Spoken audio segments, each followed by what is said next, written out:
जय श्री श्रीमन नारायण। कल हम लोगों ने देखा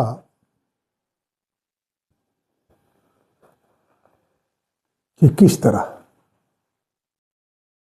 भरत राम के बन जाने की सूचना पाकर उद्विग्न हो गए।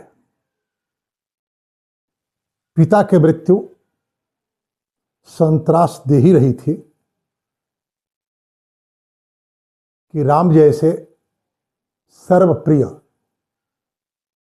बंधु, पिता तुल्य बड़े भाई का वनगमन की सूचना उन्हें अत्यंत आहत कर दी और कैकेयी की भर्त्सना करते हुए कहने लगे कि आश्चर्य की बात है कि महाराज अश्वपति ने जिस आग्रह के कारण अपनी पत्नी का परित्याग कर दिए और तुम्हारा लालन पालन किए, इसके बाद भी तुम कुछ भी शिक्षा प्राप्त नहीं की और राज्य के लोभ में अपने पति की मृत्यु और राम के वनगमन का कारण बन गई। भरत कहते हैं, राज्याद भ्रंशस्व कैकेयी नृशंस संदुष्ट चारिणी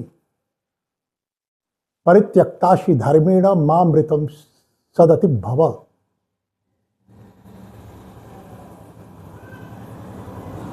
तुम जिस राज्य को प्राप्त करने के लिए सारा दुष्चक्र चली, उससे भ्रष्ट हो जाओ, तुम्हें राज्य का सुख न मिले। अर्थात मेरे भीतर तूने जो राजपद के लिए महत्वाकांक्षा को जन्म दी थी, सींची थी,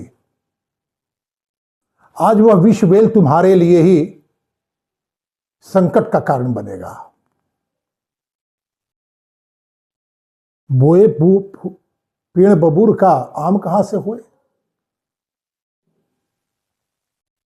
भरत कैकेयी और कैकेयी के आश्रितों के द्वारा जो महत्वाकांक्षी बने थे, वह महत्वाकांक्षा का गुल्म सूख गया अपने पिता महाराज दशरथ के मृत्यु और भाई राम के वनगमन की सूचना के शोक से, और कहते हैं कि राज्य से तुम भ्रष्ट हो जाओ, ए नृशंस दुष्चारिणी परित्यक्ताशी धर्मेण, तूने धर्म का परित्याग कर दिया, अर्थात या धर्म तुम्हारा साथ छोड़ दिया। धर्म है क्या? हम जिस व्रत को स्वीकार करते हैं, उस व्रत की पूर्णता के लिए किया जाने वाला प्रयास ही धर्म है। एक पत्नी के रूप में अपने पति के उत्कर्ष और उसकी निष्ठा को पुष्ट करना ही धर्म है। धर्म की परिभाषा महर्षि कणाद लिखते हैं, लोक अभ्युदय निःशेष सिद्धि स धर्मः। तो कैकेयी को महाराज दशरथ की पत्नी होने के बाद जिस अभ्युदय की प्राप्ति हुई वह अनिर्वचनीय है, परंतु उस अभ्युदय के प्रति मोह का हो जाना ही धर्म से च्युत कर देता है।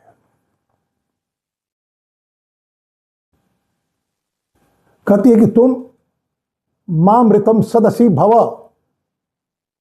अब मैं तुम्हारे लिए मर गया हूं, तुम मेरे लिए रोती रहो जीवन पर्यंत। निशंसा कहते हैं।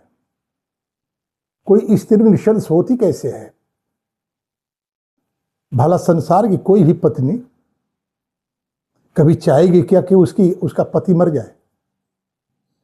क्योंकि जो सुख, जो मान, जो अभिमान, जो गौरव पति देता है और कोई नहीं दे सकता। लेकिन विवाह का जो लग्न है, प्रथम स्पर्श के द्वारा जो विवाह होता है सिंदूरदान के माध्यम से, वो कुछ ऐसे समय में हो जाए तो विवाहिता के जीवन में निशंसता आ ही जाती है। निशंसे कुलटा करके कर्क लग्न में यदि किसी का सिंदूरदान हो तो वही स्त्री कुल्टा होती है और नृशंस होती है। कुल्टा का अर्थ क्या होता है? कुल के आदर्श, मर्यादा और परंपरा की परवाह किए बिना अपनी स्वेच्छाचारिता, अपने आग्रह को पूर्ण करने के लिए कुछ भी करने को तैयार रहना एक कुलटत्व है। हम लोगों ने अभी अभी जाना कि भरत ने कहा कि अरे तुम तो महाराज अश्वपति की पुत्री हो, फिर ऐसा क्यों की? महाराज अश्वपति के जीवन में घटी हुई घटना से तूने कोई शिक्षा नहीं ली। जो स्त्री अपने मातृकुल, पितृकुल और पतिकुल के भीतर घटने वाली घटनाओं से प्रेरणा नहीं लेती और निःश्रेयसता को प्राप्त नहीं करती, उसकी दशा क्या होती है? वही नृशंस होती है। आज विशेष रूप से ऐसा देखा जा रहा है।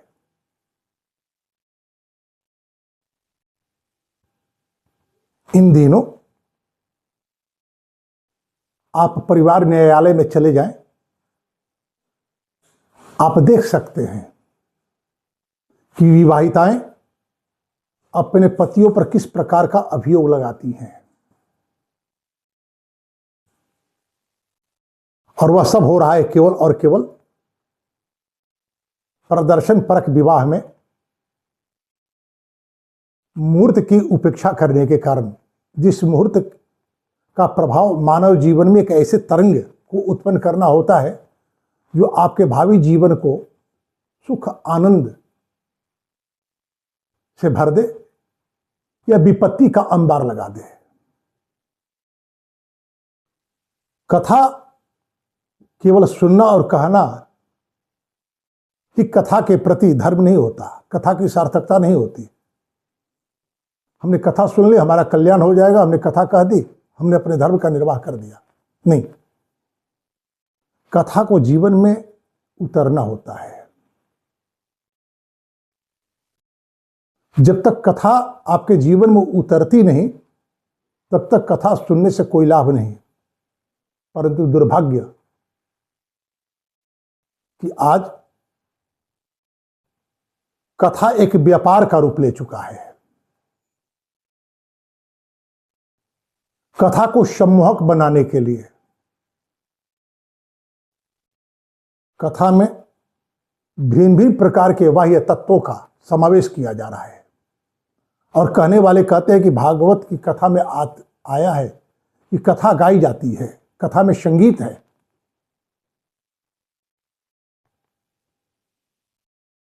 तो कथा में तो नृत्य भी है।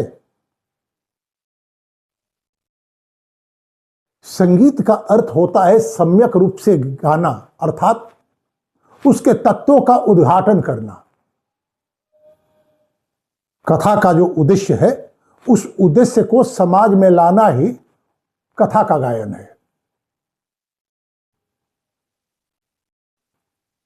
हाँ, श्लोक यदि आप आरोह अवरोह है सुस्वर गा सकते हैं तो यह तो बहुत बड़ी कृपा है, सोने में सुहागा है। यदि नहीं गा सकते, ये कोई बात नहीं। कथा के तत्वों से लोगों को परिचित करवाना। तो भरत जी ने कहा, कैकेयी से राज्याद भ्रंशस्व कैकेयी, ऐ कैकेयी तुम राज्य से भ्रष्ट हो जाओ। नृशंसक दुष्टचारिणी, तुम नृशंस हो। निश्चित रूप से तुम्हारा विवाह कर्क लग्न में हुआ होगा,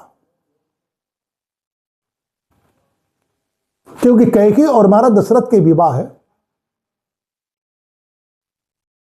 के समय विवाह का एक ही उद्देश्य था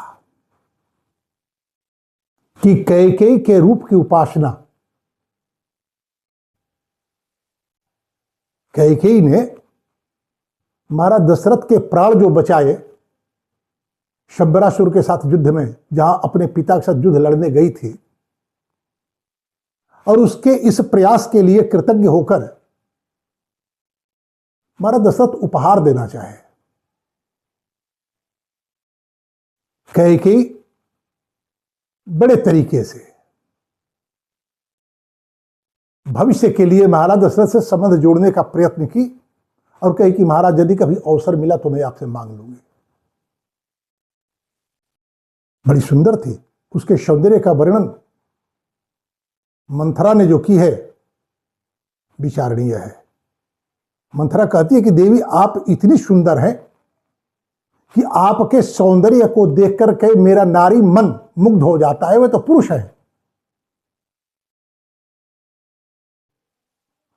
वो तुम्हें दुखी नहीं देख सकते, तुम्हारे लिए वे आग में प्रवेश कर जाएंगे। इतनी आसक्ति महाराज दशरथ को है कैकेयी के सौंदर्य के कारण। कपिल जी कहते हैं कि यदि आप कल्याण चाहते हैं तो संगम न कुर्यात प्रमदा सुजातो, प्रमदा स्त्रियों की संगति नहीं करनी चाहिए। और प्रमदा को तो महाराज दशरथ ने पत्नी बना ली। तो जहां रूप का आकर्षण होता है वहां मूर्त का विचार नहीं होता। परिणाम विवाह के अनुकूल मुहूर्त के अभाव में जब वैवाहिक दृष्टि से स्पर्श होता है तो उसका तो तरंग बनेगा, जीवन पर उसका प्रभाव पड़ेगा। कैकेयी नृशंस हो गई, दुष्टारिणी हो गई। परिणाम आप कह सकते हैं तो फिर इसमें इसका दोष क्या है? तो महाराज का दोष है। दोष किसी का हो, सहयोगिनी तो है कैकेयी। कैकेयी का उद्देश्य तो महाराज दशरथ को आसक्त करना है, महाराज दशरथ का उत्कर्ष करना नहीं है। अन्यथा पहले से विवाहित महाराज से विवाह करने की आवश्यकता क्या होती? उसके भीतर अयोध्या के समृद्ध राज सुख की ओर थे। महाराज दशरथ की ख्याति थी कि ऐसे ख्यात और समृद्ध राजा की पत्नी होकर यदि मैं इन्हें अपने रूप पास में बांध लूं तो मुझसे बड़ा सौभाग्यशाली कौन होगा, कौन स्त्री होगी? इस तरह के विचार कैकेयी में रहे होंगे। क्यों? सुमंत्र जी ने जो बात कही विचारणीय है कि किस तरह अश्वपति महाराज कैकेयी नरेश अश्वपति की पत्नी मात्र और मात्र इस आग्रह में कि आप हंसे क्यों, आप कारण स्पष्ट करें। बतला रहे हैं अश्वपति की यदि मैं बतलाऊंगा तो मेरी मृत्यु हो जाएगी। कहती है कि मर जाओ परंतु मुझे बतलाओ। ऐसी स्त्री की पुत्री हो कैकेयी जो इतना आग्रह कर रही हो, आश्चर्य नहीं। पुत्र अपने पिता की परंपराओं का संबंध करने के लिए समर्पित होते हैं तो पुत्रियां प्रायः अपने माता के शील का अनुगमन करती है। किसी एक पुत्री का व्यवहार केवल उसे ही नहीं बल्कि उसके माता और माता के कुल को भी दूषण देता है। तो कहते हैं राज्यात भ्रंशस्व कैकेयी निशंस दुष्टचारिणी परित्यक्ताश धर्मेण मामृतम तशित भव, जीवन पर्यंत रो। समझ लो कि मैं मर गया तुम्हारे लिए। किम ते दूषयद रामो राजा व वृष धार्मिक ययोर मृत्युर विवासश्च तत्कृते तुल्यमागतो। अरे मुझे तो नहीं लगता कि पिता महाराज दशरथ और भैया राम में कोई दोष था।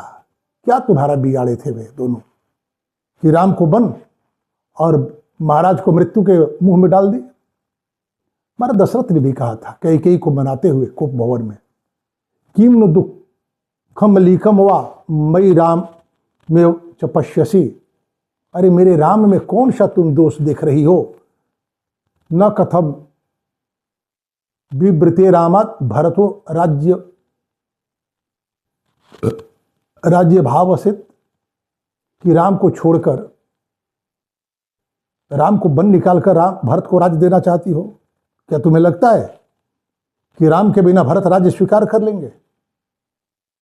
अर्थात जो राम भरत के भीतर तूने राज्य पाने की महत्वाकांक्षा को उभारी हो, वह उभार तभी तक सुरक्षित है जब तक राम वन अयोध्या में हैं। महाराज दशरथ जब कैकेयी को मनाते मनाते शांत हो गए और सुमंत्र को संकेत कर राम को बुलवाए, कैकेयी से महाराज दशरथ के इस दशा के कारण के संबंध में जब राम ने जिज्ञासा करी और कैकेयी सारी बातें बतलाते हुए कही कि तुम्हारे लिए हमने 14 वर्ष के लिए वनवास और भरत के लिए राज्य की याचना की और इनकी यह दशा हो गई। आपको याद होगा भगवान राम ने क्या कहा था?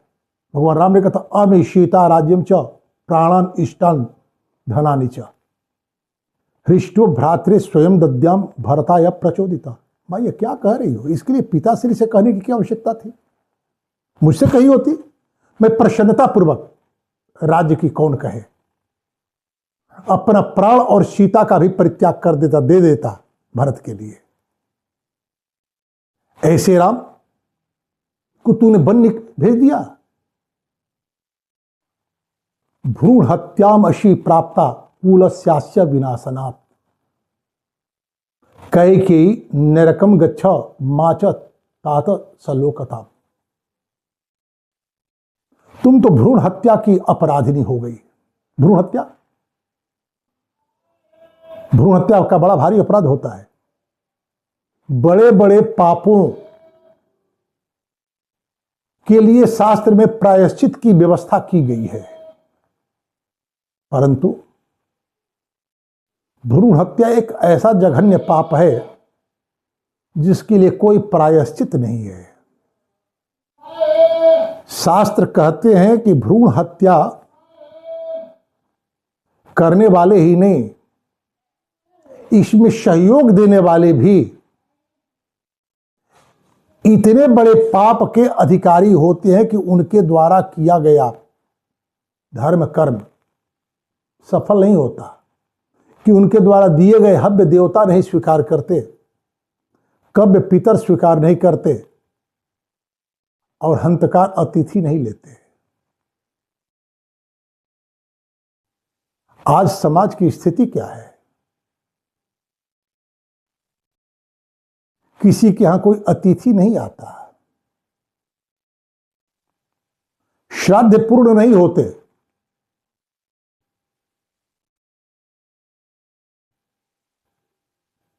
और यज्ञ आदि में जहां देवताओं की पूजा की जाती है, बड़े बड़े यज्ञों में पंडाल तो आपको खूब दिखेंगे, लेकिन हवनीय पदार्थों पर यदि आप दृष्टि डालें तो आपको पता लग जाएगा कि यह यज्ञ कैसे परिणाम देंगे।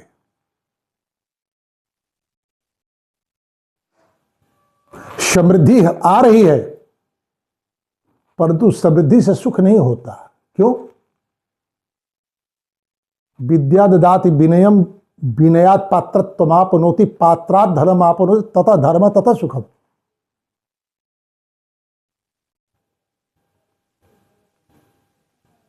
धन आया और प्रमाद हो गया, विनयशीलता नहीं है, क्योंकि वहां धर्म नहीं है। धर्म रहेगा कैसे? आज बहुतेरे लोग भ्रूण हत्या के ऐसे अपराधी हो गए हैं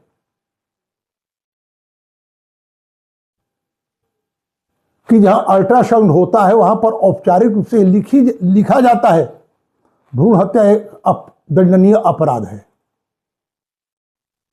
ताकि लोग भ्रूण परीक्षण न करवाएं। तो केवल गर्भस्थ शिशु को मारना ही भ्रूण हत्या नहीं है। अकारण किसी माता से उसके पुत्र को दूर करके उसके स्वत्व का हरण करना भी भ्रूण हत्या है। राम ने किया क्या कैकेयी का? भारत को राज्य तुझे चाहिए, कैकेयी महाराज दशरथ देने के लिए तैयार हैं, कह रहे हैं कि राम को वन मत भेजो, भारत के लिए राज्य ले लो। और राम भी कहते हैं कि मां इसके लिए पिताश्री से कहने की क्या आवश्यकता थी, आप मुझसे कही होती, मैं सहर्ष अपनी पत्नी सीता, अपने प्राण, सारे इष्ट और धन भरत को मैं सहर्ष दे देता। परंतु कैकेयी को अब भारत के राज्य से अधिक राम के वनवास की चिंता थी कि राम वन को जाएं। क्यों? मंथरा ने यही तो बतलाई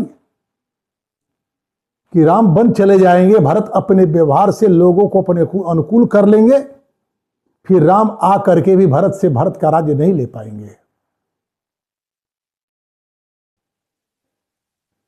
व्यक्ति लोभ, जितना बड़ा लोभ होता है उतना अधिक भय होता है, और लोभ जन्य भय पाप की ओर प्रवृत्त कर देता है। और भय का निवारण नहीं होता, बल्कि भय और घनीभूत हो जाता है। तो भरत कहते हैं, भ्रूण हत्यामशी प्राप्ता कुलस्यास्य विनाशनम विनाशनात्। अरे तूने तो कुल का विनाश कर दिया।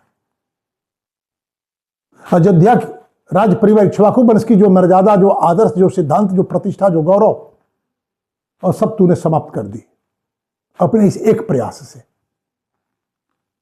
नरकम गच्छन्, नरक में जाओ।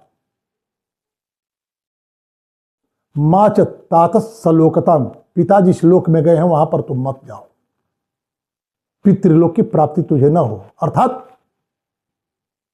नारकीय यातना भोगो और प्रेत बन जाओ, तुम्हारी सदगति कभी न होने पाए। त्वत्कृते में पिता वृत्तो रामश्चारण्यमाश्रितः ऐशो जीवलोके च तया हम प्रतिपादितः। तुम्हारे एक इस कार्य के कारण पिता की मृत्यु हो गई, भैया राम का वनवास हो गया, और मुझे संसार में अयशस्वी बनने के लिए छोड़ दी। क्योंकि भारत का जो पूर्व स्वरूप, पूर्व चरित्र है, जिसको लेकर कौशल्या ने राम से कही कि बेटा भरत को देखकर मेरे सेवा में नियुक्त सेवक उनसे बात नहीं करते, ये तूने मेरे भीतर यह महत्वाकांक्षा का बीजारोपण की थी। महाराज दशरथ ने राम से कहा कि मेरी तो सम्मति है कि जब तक भरत अयोध्या से दूर है तब तक ही राम आपका राज्याभिषेक हो जाए। तो पूर्व की घटनाएं जो हैं, ये किसी को भी यह सोचने के लिए तैयार करेंगी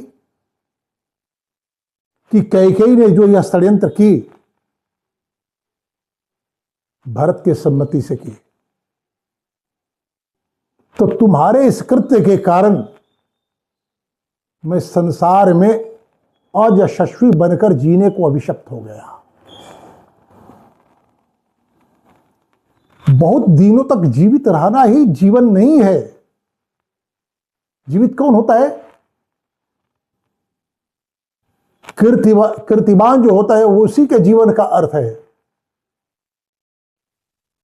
जसपूर्ण जीवन की ही सार्थकता है। मैं मर नहीं पा रहा हूं, परंतु जब महाराज दशरथ भरत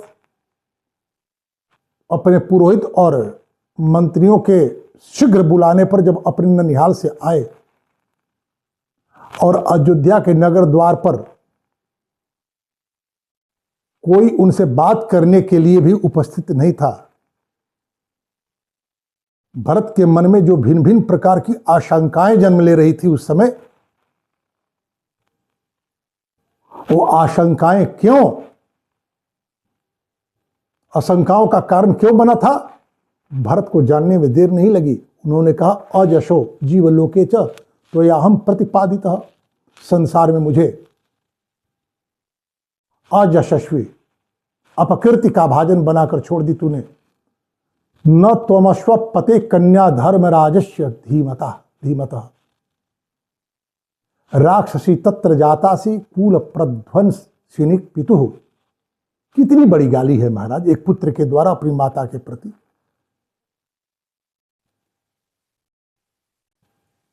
सुमंत्र जी ने भी कहा था कैकेयी से कि यदि महाराज के पुत्र हुए भरत तो राज्य स्वीकार नहीं करेंगे। और आज भरत कह रहे अपनी माता से कि तुम महाराज अश्वपति की पुत्री नहीं हो। क्यों? कि वे धर्म के तत्व को जानते थे, अन्यथा वे अपनी पत्नी का परित्याग नहीं किए होते। जो पत्नी अपने पति के जीवन के मूल्य पर भी अपने आग्रह को पूर्ण करने का दुस्साहस रखती हो, ऐसी पत्नी को भला कौन ऐसा धर्मज्ञ पति अपने जीवन में रहने दे सकता है?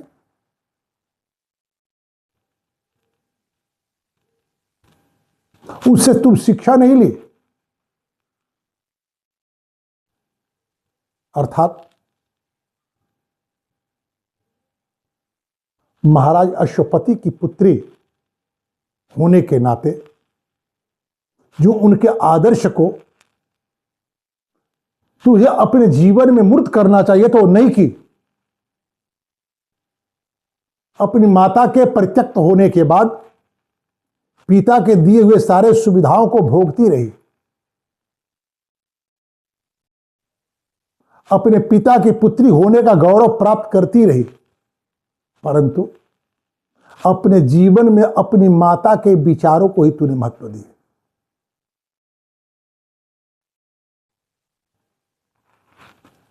कौशल्याम धर्म संयुक्ताम वियुक्ताम पाप निश्चय कृत्वा कम प्राप्यसे यद्य लोकम निरयगामिनी। तूने एक ही बार में मां कौशल्या को उनके पति से और उनके पुत्र दोनों से दूर कर दी। इतना बड़ा अपराध पति से दूर कर दी। कौशल्या ने राम से कहा कि बेटा कैकेयी के आने के बाद महाराज के किसी प्रकार के पुरुषार्थ का सुख मुझे नहीं मिला।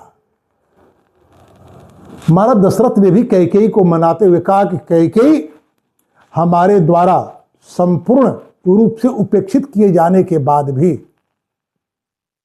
कौशल्या अपने धर्म का परित्याग नहीं की मेरे प्रति। जिस अधिकार की वह अधिकारिणी थी, वह अधिकार से वंचित हो गई केवल और केवल तुम्हारे कारण। और आज उस कौशल्या को उनके राम से भी दूर कर दी।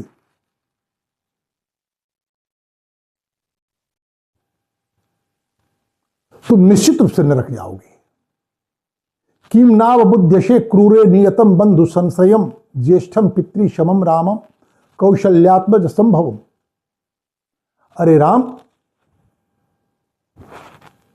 केवल कौशल्या के पुत्र नहीं है, हमारे बड़े भाई हैं, हमारे पिता हैं, क्या सबके आश्रयदाता हैं। इस विषय में तुझे कभी उनके विषय में जानने का प्रयास की कि उनका चरित्र क्या है, उनका स्वभाव क्या है अपने कुटुंब के प्रति। आखिर उनके किस अपराध के कारण तूने वन भेज दिया। अरे अंग प्रत्यंगजा पुत्रो हृदया चाभिजायते तस्मात् प्रियतरो मातो प्रिया एव तु बांधवा। संसार के अन्य संबंध और पुत्र और माता के बीच के संबंध में बड़ा अंतर होता है। पुत्र अपने माता के अंग प्रत्यंग द्वारा निर्मित होता है, इसलिए वह प्रिय ही नहीं प्रियतर होता है। देवी कौशल्या कहती है कि बेटा महाराज के संपूर्ण उपेक्षा से उपेक्षित होने के बाद भी मैं मौन होकर जीवन जीती रही, तुझे गढ़ती रही कि पति के द्वारा भले ही उपेक्षा मिली, पुत्र के द्वारा मुझे माता होने का गौरव प्राप्त होगा। और जब वह समय आया तो तुम बन जा रहे हो।